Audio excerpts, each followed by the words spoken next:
Las y los maestros son mediadores culturales que operan en la trama de la cultura.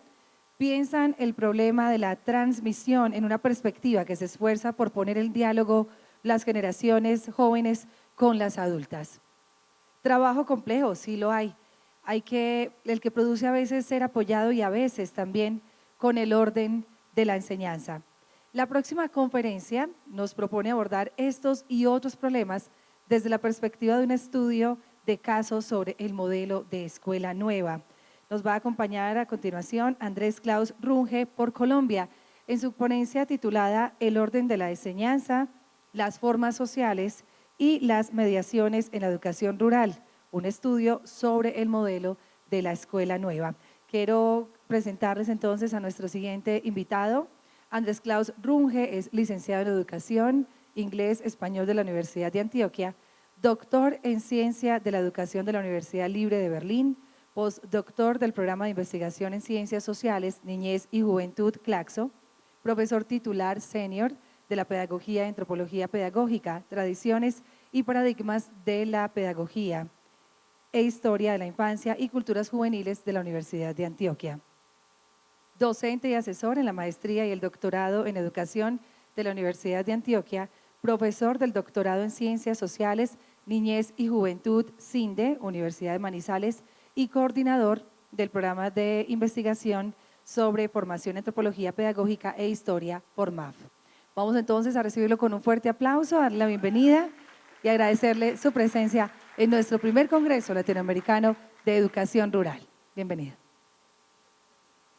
Buenas.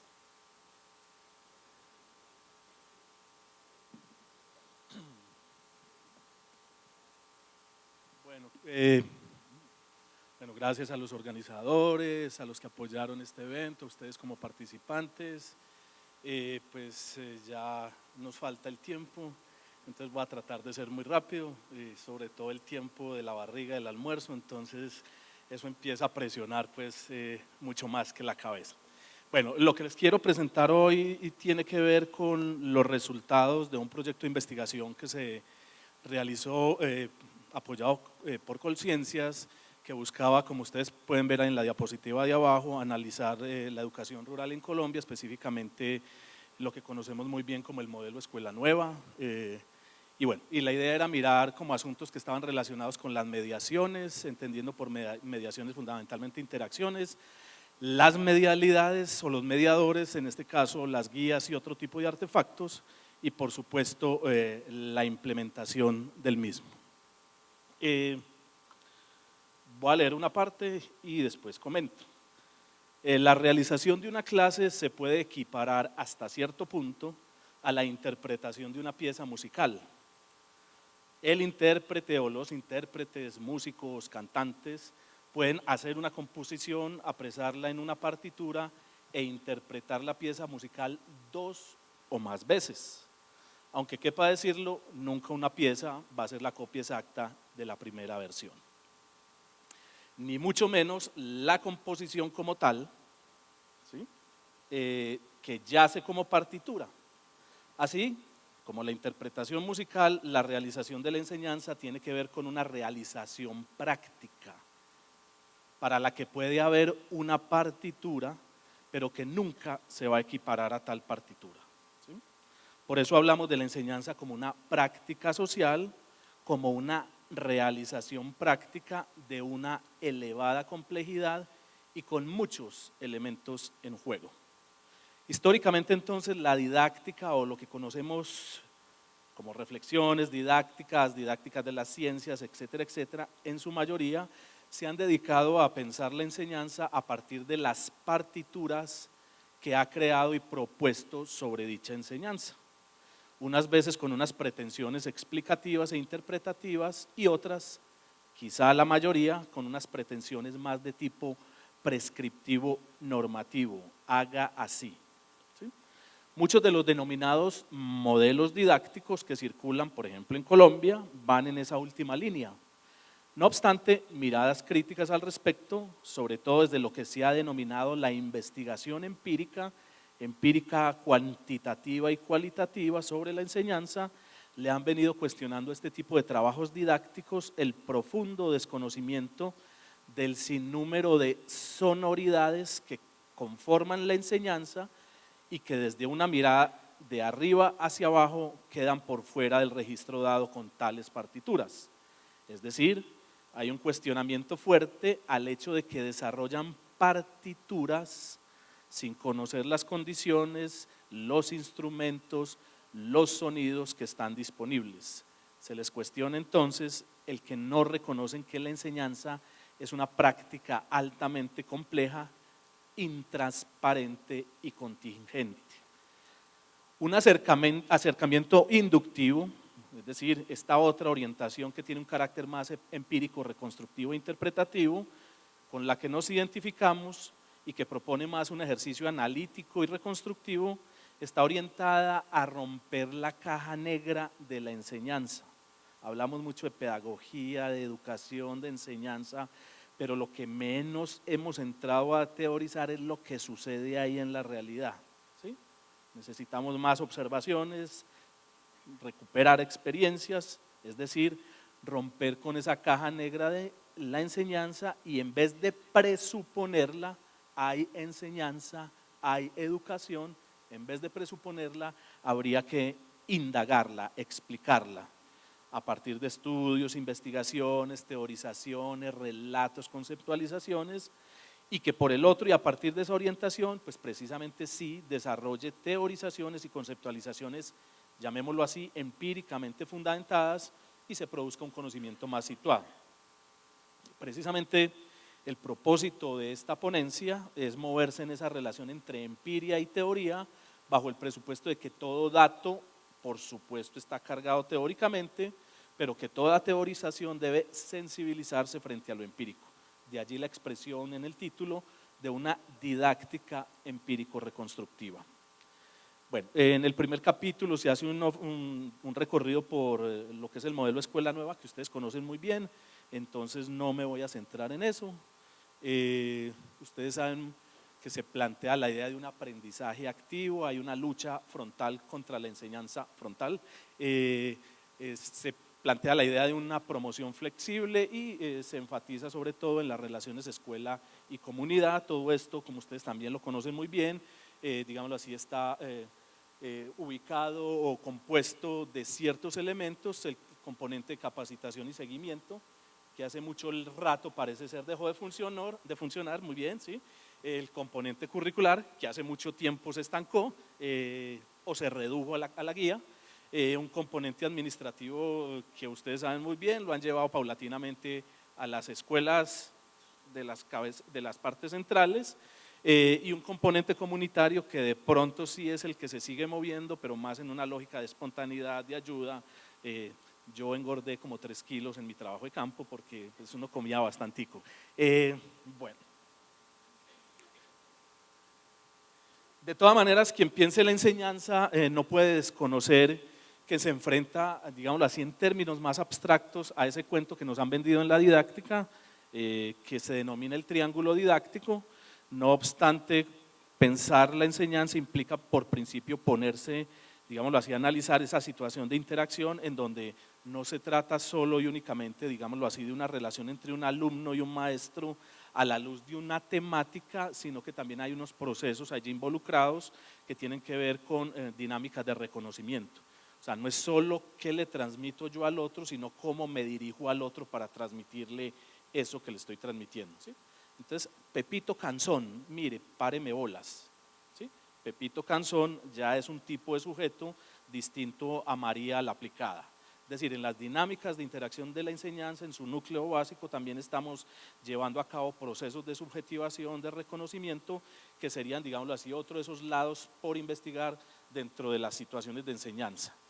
Se los digo porque estoy, digámoslo así, llegando como a un punto de partida básico, en donde, como se pueden ver, la enseñanza siempre se está procesando a partir de lo que sería, los ciertos autores denominan un mostrar. O sea, toda enseñanza es fundamentalmente un mostrarle algo a otro, ¿sí? Y en ese mostrarle algo al otro, al dirigirme a ese otro, me dirijo como un alguien. Y ese alguien puede ser un alumno en un sentido amplio o puede ser María la indisciplinada o Pepito el Canzón. Entonces también hay unas dinámicas de reconocimiento que hay que tener en cuenta a la hora de empezar con estos análisis reconstructivos de la enseñanza. Bueno, eso quiere decir entonces que cuando uno piensa la enseñanza, inclusive pues si tiene pretensiones también de tipo prescriptivos en términos de organización de la enseñanza, yo no voy a dar lineamientos de cómo dar una buena clase ni de cómo se organiza bien una secuencia didáctica, simplemente voy a llamar la atención sobre un montón de elementos que surgen de esa base específica del mostrar y del aprender pedagógicos, pero que tienen que ver con un montón de otros elementos que generalmente no son considerados. Diferentes sujetos participantes, ¿sí? Y muchas veces entonces desde el punto de vista analítico estamos considerando solo la posición de maestro del maestro, pero también hay unos alumnos que le ayudan a otros, entonces asumen la posición también de una suerte de maestros. ¿Quiénes tienen en términos de membresía la posibilidad de hablar de ese asunto? ¿A quiénes les es adjudicado el derecho de hablar de ese tema? Generalmente pues es al que está posicionado como docente. Suceden cosas muy curiosas, ¿cierto? Le dan a uno cátedra a los niños y niñas de cómo ordeñar la vaca, pero el docente es el que dice con base en la cartilla que así es que se ordeña la vaca. Entonces hay un saber que se legitima desde un lado que hay que considerar también. Hay unas formas y relaciones sociales complejas, por supuesto. Hay diferentes artefactos, cosas y materialidades. Este es un campo al que poco se le ha prestado atención. O sea, siempre hemos considerado que las interacciones sociales tienen lugar, sí, en el marco de un intercambio entre sujetos, pero hay otros elementos, no necesariamente agentes humanos, que cumplen un papel determinante en el buen o no funcionamiento, por ejemplo, de una dinámica de clase. Entonces, imagínense ustedes algo así como una clase bajo el modelo escuela nueva en donde no hay guías o en donde no hay materiales didácticos. Es decir, las cosas, bueno, claro, le toca a uno apelar a la creatividad, etcétera, etcétera, pero entonces ahí es donde uno dice, ¿qué papel? Bueno, cambiemos el ejemplo. ¿Sí? Imagínense esta charla sin las sillas. Sería como aburridor todo el mundo sentado en el piso. Entonces los artefactos, las materialidades que incluyen las guías, pero también cosas como sillas, tableros, le permiten una dinamicidad, en este caso específico a la enseñanza, y por tanto entonces hay que tenerla en cuenta precisamente cuando se realizan las prácticas. Hay diferentes temas, ¿sí? Uno de los asuntos cruciales dentro de las dinámicas de enseñanza tiene que ver con la negociación de temas, de cómo se elaboran los temas. Yo puedo hablar del avión, pero puedo hablar desde el avión, desde la física, y presentar asuntos que están relacionados con la física a partir del ejemplo avión, pero puedo en una clase de estética mostrar, digámoslo así, las características estéticas del avión, es decir, siempre en el contexto de la enseñanza no estamos trabajando los saberes tal cuales, sino que los estamos procesando. Y los maestros somos contadores de historias, si ustedes se ponen a ver, uno nunca da una clase como si estuviese leyendo un texto de física o de química, sino que uno cuenta una historia en la que introduce el tema física. Pero además hay otros saberes que están circulando. Generalmente también lo que sucede es que los niños y niñas se tienen que acomodar no solo a las dinámicas de la escuela, sino que también tienen que entrar a negociar con una suerte de saberes legitimados escolarmente. No hable así de la vaca, hable en esta jerga especializada. Entonces aparecen unos saberes legítimos, unos que no son legítimos, y por supuesto todo eso sucede en formas cotidianas muy específicas. Hay diferentes estructuraciones del tiempo, ya lo mostraron en la charla anterior, ¿sí?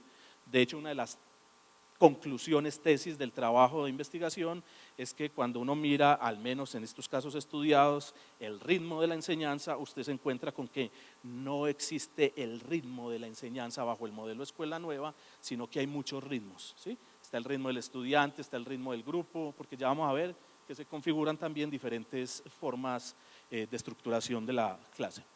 Bueno, hay diferentes organizaciones del espacio. Hay una pelea fuerte de los defensores del modelo escuela nueva que plantean precisamente la idea de que los espacios deben estar organizados de manera flexible, sobre todo en la lógica de mesas de trabajo, pero uno de los hallazgos en esta investigación es que eso no es tan así, que también existe, digámoslo así, el formato de enseñanza frontal, funciona. Entonces es mentira que solo el modelo escuela nueva trabaja sobre la base de un aprendizaje colaborativo, ¿sí? Por supuesto los rituales, ¿sí? Rituales y ritualizaciones, Para darles un ejemplo, los rituales de inicio y los rituales de partida. Ya en STICOM empiezan ustedes a hacer rituales de cierre, por eso voy a acelerar, pero ya voy. Bueno, entonces las dinámicas de enseñanza siempre se están procesando así, ¿sí? En su estructura básica. Por eso hay que considerar no solo lo que se dice, sino también lo que se hace, las posturas corporales, el discurso, las formas de atender, de apropiar, etcétera, etcétera. En últimas, desde el punto de vista práctico, cuando hablamos de la enseñanza como una práctica, estamos hablando precisamente de un subsistema en el sentido de teoría de sistemas contemporáneo, es decir, Luhmann, que se está procesando permanentemente a partir de la, digámoslo así, de la unidad en una diferencia. Es decir, una práctica de enseñanza sin alumnos no es práctica de enseñanza. Una práctica de enseñanza sin maestros no sería práctica de enseñanza. Bueno, pero también cuando uno piensa en la enseñanza, sobre todo desde el punto de vista didáctico, tiene que considerar desde el punto de vista analítico, investigativo, reconstructivo, y eventualmente también desde el punto de vista prescriptivo, organizativo, el que quiere organizar pues una secuencia didáctica, hay que tener en cuenta estos elementos. Lo primero es que toda enseñanza, en la medida en que es una relación entre sujetos, implica unas formas sociales. Hay un autor, Meyer, que dice que son fundamentalmente 4, ¿sí? Ya las vamos a mirar. Hay unos patrones o esquemas de acción que están estrechamente relacionados con situaciones específicas, con actividades específicas. Y vuelvo y les digo, puede que usted la planee, pero cuando hablamos de la enseñanza como una práctica, no necesariamente, ya les dije, usted puede planear las actividades, puede desarrollar la partitura, pero otra cosa es cómo le va a sonar la canción. Entonces siempre va a haber más sonidos o sonoridades que los que usted planeó con su partitura, entonces eso hay que tenerlo en cuenta, ¿cierto? Por eso más que tratar de desarrollar un modelo o de pensar en una clase desde el punto de vista bien planeada, lo que habría que aprender es a vivir con la contingencia, con la intransparencia y precisamente con las situaciones impredecibles que se dan en el contexto de la enseñanza.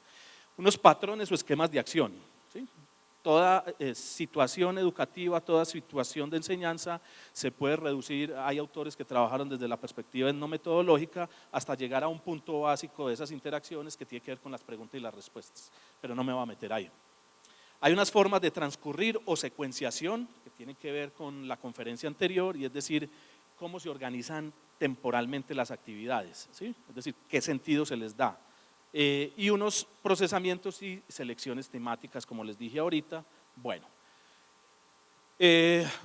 más o menos eso se puede ver así.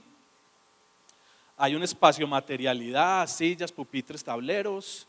Hay una temporalidad organizada por principio, que no necesariamente se lleve a cabo así, es otra cosa. Hay unos patrones de acción y hay unas formas de relacionamiento que habría que considerar, ¿sí? Formas sociales. Esas formas sociales regulan lo que se denomina la estructura relacional. Por eso les hablaba ahorita de lo importante del reconocimiento, porque no se trata solo de dar la clase, sino que si dar la clase es un asunto de relaciones, un primer asunto para ser tenido en cuenta es esas formas sociales en términos de cómo están regulando la enseñanza en términos interactivos. Bueno, Meyer un poquito más prescriptivo, habla de 4 formas. Es decir, si usted junta personas para organizar una clase, usted o las organiza en la forma de enseñanza frontal, o las organiza en la enseñanza mediante un trabajo en grupo, o las organiza mediante un trabajo en parejas, o las organiza mediante un trabajo individual. Se plantea pues que puede haber como otras formas, pero que resultan ser en última la variación como estas formas básicas. Es decir, siempre estamos o de a 1 o de a 2, o en un grupo, o en grupos, o todos como enseñanza frontal. Listo. Bueno, la dimensión interactiva tiene que ver con cómo se establecen un conjunto de actividades que se performan o se realizan en secuencias. Esa dimensión interactiva alude a unos patrones y secuencias de acción que pueden ser talleres, como dice ahí, pruebas, preguntas, en su forma más organizativa. En términos de una analítica reconstructiva sería mirar asuntos que no están ya tan tipificados, si se me permite la expresión. Lo claro es que la vida de la enseñanza, las situaciones prácticas de enseñanza operan de una manera secuencial, y por eso una de las propuestas de análisis reconstructivo de la enseñanza implica ver esas dinámicas en su secuencialidad, qué se hace aquí, allá, un partido de fútbol cuando uno lo pone, digámoslo así, por imagen, a ver cómo se consolidó la jugada. Y por eso están cobrando importancia desde el punto de vista investigativo, pues una serie de análisis que tienen, como les estaba diciendo al inicio, digámoslo así, unas pretensiones más empíricas, más reconstructivas, pelean con la idea de modelos y sobre todo de modelos que no han modelizado nada, al menos se construyen sobre la base teórica, y se plantea precisamente romper la caja negra analizando hasta lo más mínimo, hasta los detalles más mínimos. De hecho hay trabajos desde el punto de vista de estas didácticas reconstructivas que se han concentrado fundamentalmente, por ejemplo, en los gestos, en el papel que juegan los gestos en toda una secuencia de una clase. Bueno, ahí les dejo inquietudes, no me voy a centrar aquí. Esto lo trabajaron los etnometodólogos, todo el asunto de la pregunta del docente. Pregunta el docente, hay una respuesta del alumno, entonces o no hay respuesta o se plantea una nueva respuesta, muy en la lógica de lo que les estoy diciendo desde el punto de vista secuencial, ¿sí? Obviamente la secuencialidad no tiene que ver con esto únicamente, sino que uno podría hacer análisis de cosas más detalladas. Bueno, y la dimensión temporal pues hace referencia, digámoslo así, a esos pasos metódicos, ¿sí? Que tiene que ver con cómo se organizan esas fases, por ejemplo, ¿cierto? Hay unos rituales de inicio, hola niños, niñas, ¿cómo están? ¿Cómo les fue? ¿Muy bien o no? Se van sentando en los pupitres o lo que sea, que esta es también una pregunta interesante en términos temporales, es decir, ¿cuándo empieza una clase? Cuando suena el timbre, cuando todos se sientan, cuando se callan, etcétera, etcétera. Es decir, ¿cuál es el ritmo de la clase? ¿Cuáles son las dinámicas de la clase? ¿Cuáles son los tempos de la clase? Bueno, un ejemplo, es decir, casi que uno también podría decir qué interesante sería romper esa caja negra de la enseñanza mirándola desde arriba, así como están haciendo ahora los que transmiten los partidos, que muestran en términos de calor o de colores por dónde están los jugadores y hacen análisis, obviamente pues uno diría no tan concordantes como pudiese ser un análisis aquí de las situaciones de enseñanza, pero sería muy interesante empezar a hacer análisis de ese tipo. Bueno, y rituales de finalización, bueno, sigo aquí. En últimas, esto se puede resumir así, es una situación de práctica que en términos al menos un poco abstractos tiene siempre unas formas sociales, tiene unos esquemas de acción y unos pasos de la enseñanza. Esto es el planteamiento de un señor Meyer que se mueve dentro de una didáctica, hay veces muy prescriptiva, pero que sirve entonces para mostrar que puede uno tener, digámoslo así, como unos conceptos iniciales para el análisis. En el estudio, entonces, las observaciones llevaron como mínimo a diferentes formas de organización de las clases bajo el modelo escuela nueva, ¿sí? Formas de enseñanza individualizada, ¿sí?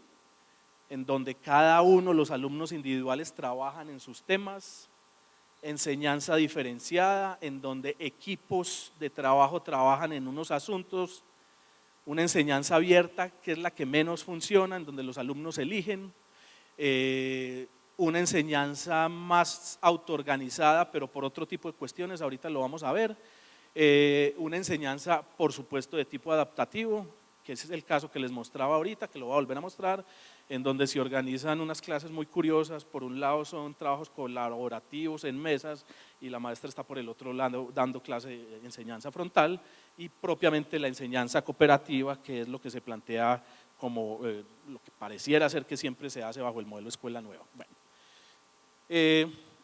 enseñanza individualizada, imágenes que muestran que a pesar de que se reivindique desde el modelo un trabajo colaborativo, la idea de que estén sentados un grupo de alumnos y alumnas en una mesa no es garantía de un trabajo colaborativo.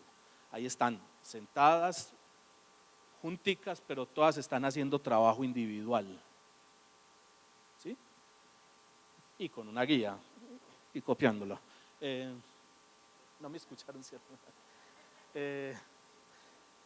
Formas de enseñanza diferenciada, aquí sí se ve un trabajo en equipos, entonces tienen como unas tareas conjuntas que las están desarrollando. En ambas, ahorita hablo un poco más del papel del docente y de los alumnos. Eso tiene unos requisitos, me devuelvo, perdón. Tiene unos requisitos, uno creería que pues se llega tal cual, ¿cierto? Sino que para ser alumno de escuela nueva, por ejemplo, un requisito básico es que usted sepa leer, porque está sustentada en la guía. Y sabemos muy bien que por allá hasta tercerito uno sigue lidiando con la lectura, ¿sí? Entonces ahí ya estamos fregados, ¿sí? Entonces piensen, por ejemplo, en todos esos prerequisitos que permitirían contar con el alumno apropiado a la cartilla o a la guía. La guía propone, así sea, si le diésemos voz a la cartilla diría algo así: no, yo trabajo solo con este tipo de estudiantes. Entonces esas preguntas hay que hacérselas, ¿sí? Bueno, enseñanza individualizada, enseñanza diferenciada, enseñanza autoorganizada. Esta es la foto del día, a uno se le sale la lágrima. El niño es el único de ese grado, ¿sí? Entonces a él prácticamente le toca evaluarse a él mismo y recitarse a él mismo. Bueno, él le recitaba como a una matica que había ahí al lado, pero por principio le tocaba así porque la maestra está. Este es uno de los salones, en donde está segundo, tercero y cuarto, pero hay otro salón en donde también se tenía que desplazar. Es decir, la maestra no tiene tiempo para dedicarse de lleno a cada uno. Entonces les deja las tareas. Prerequisito fundamental del alumno bajo el modelo escuela nueva es que sea capaz de realizar actividades, ¿sí? Pero autodirigido no en la lógica de una toma de conciencia, sino que sea capaz de hacer lo que se le designa que va a hacer, ¿sí? Bueno, este tipo de configuraciones de las dinámicas de clase, esta también es una maravilla. Una profe que le toca prácticamente como que transformarse en acto. Por un lado está dando enseñanza frontal y les está dictando y está trabajando con ellos, pero cambia el formato inmediatamente y ya está trabajando con los niños y las niñas en una suerte pues, de talleres o de trabajos de ese tipo. Bueno, esto supone también unas dinámicas. Uno creería que son construcciones de conocimiento que están relacionadas con esas dinámicas específicas, pero no. Por eso les hablé ahorita de los problemas del reconocimiento, de la negociación de saberes, de las dinámicas interaccionales, y es que a pesar de que usted pueda ver un trabajo individual, un trabajo en equipos, siempre pasa por la legitimación del docente. ¿Está bien, profe? ¿Sí? Como que en términos de los ritmos, ese es el que marca el paso como de un momento a otro. Entonces no hay tal aprendizaje pues autónomo, siempre necesita de la autoridad, de una instancia legítima que le dice a uno: sí, bien pueda, siga, o siga con su trabajo. Implica también disposiciones corporales. Los niños y niñas del modelo escuela nueva, a diferencia por ejemplo de las escuelas graduadas urbanas, tienen una gran capacidad de sentarse a trabajar en equipo. Organiza muchachitos de escuela graduada urbana, por ejemplo, eso hay que resaltarlo. Otros de los asuntos interesantes, como les decía ahorita, es que no existe algo así como el ritmo único de la enseñanza. La enseñanza bajo el modelo escuela nueva no se asemeja, al menos en lo que yo observé, no se asemeja al modelo Foucaultiano pues, de la clase disciplinaria, porque no hay un ritmo homogéneo, no hay un tiempo homogéneo, hay unas dinámicas de interacción muy curiosas que implican precisamente diferentes tiempos y también la reelaboración o estructuración, eso lo llaman spacing, de diferentes formas de apropiarse del espacio.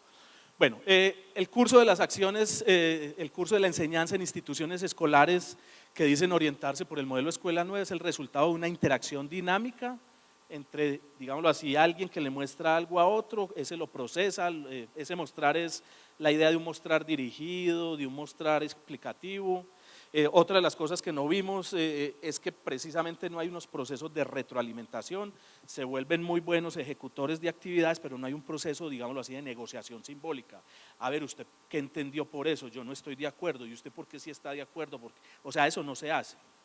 Entonces no hay un procesamiento, digámoslo así, del sentido. El sentido no es negociado, sino que se pasa inmediatamente a la otra tarea. Entonces, estuvo muy bien, siga haciendo la otra. Entonces, la pregunta es esa, o sea, ¿qué aprende uno cuando no está negociando simbólica o en términos de sentido una situación? Bueno, ya voy a acabar, muchachos y muchachas. Lo otro es que desde el punto de vista de la enseñanza, uno se raja la cabeza pensando en que es posible organizar y planearlo todo, pero así como la canción, que puede que siga la partitura, pero que nunca se corresponde con la partitura, también nos las vemos con que la enseñanza implica que siempre el otro se nos presenta como no del todo conocido. Es decir, no podemos tener claridad absoluta acerca de todos, llamémoslos así, los procesos de aprendizaje y de construcción de sentido del otro. El otro nos es intransparente, por tanto, entonces nunca vamos a ver cuándo aprendió. Y a lo único que accedemos del otro es como al ruido que el otro produce. O sea, un alumno o a los gestos que produzca, ¿cierto? Pero por principio uno no es capaz de leerle la mente al otro. Lo único que uno tiene son como evidencias a partir de las cuales interpreta y dice, ah, respondió bien, está aprendiendo, ¿sí? Pero por principio usted no puede meterse en el cerebro del otro. Entonces, en ese sentido, relájense, ¿cierto? Uno sabe que está haciendo bien su actividad, pero uno no sabe si está produciendo el efecto que quiere, ¿sí? Y eso está bien.